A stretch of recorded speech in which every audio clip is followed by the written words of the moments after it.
নমস্কার, আরও একটি আপডেট নিয়ে হাজির হয়েছি আপনাদের সামনে। সেটি হলো অন্নপূর্ণা যোজনা।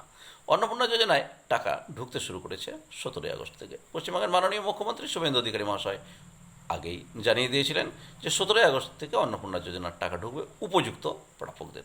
এবার দেখা গেছে অনেকে বলছেন যে তিনি উপযুক্ত প্রাপক, কিন্তু তা সত্ত্বেও তার অ্যাকাউন্টে টাকা ঢোকেনি।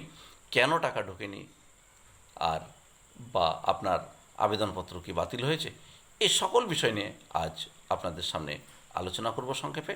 অনুগ্রহ করে চ্যানেলটি সাবস্ক্রাইব করে সঙ্গে থাকবেন। চলুন এবার জেনে নিই কী হয়েছে অন্নপূর্ণা যোজনার বিষয়টি।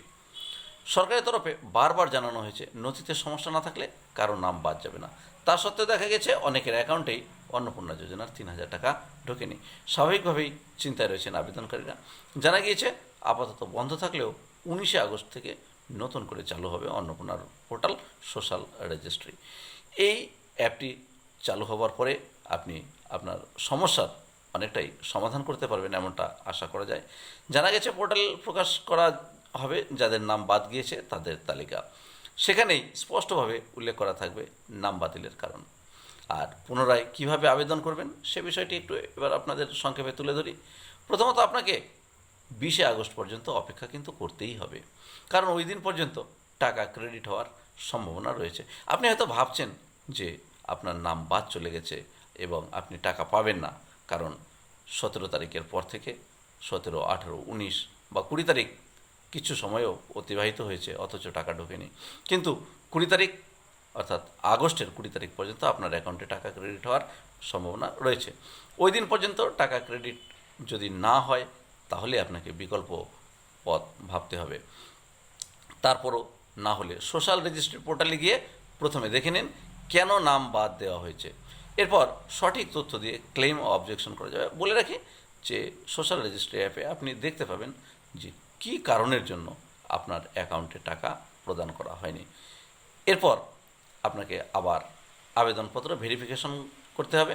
যাচাই পর্বে যদি পাস করে যান তবে আপনার অ্যাকাউন্টে অন্নপূর্ণা যোজনার টাকা ঢুকে যাবে, এটা নিশ্চিত থাকতে পারেন। এবার আসুন আমরা একটু দেখে নিই কী কী কারণে বাতিল হতে পারে আবেদনপত্র। করদাতাদের আবেদনপত্র বাতিল করা হচ্ছে, একথা আমরা জানি যে যারা সরকারকে ট্যাক্স প্রদান করেন তাদের আবেদনপত্র কিন্তু অবধারিত বাতিল হয়ে যাচ্ছে। 10,000-এর বেশি যদি আপনি ইনকাম করে থাকেন, বা অর্থাৎ আপনার আয় যদি 10,000 টাকার বেশি হয়, তাহলে সেক্ষেত্রেও কিন্তু অন্নপূর্ণা যোজনার যে সুবিধা তা থেকে আপনি বঞ্চিত হবেন।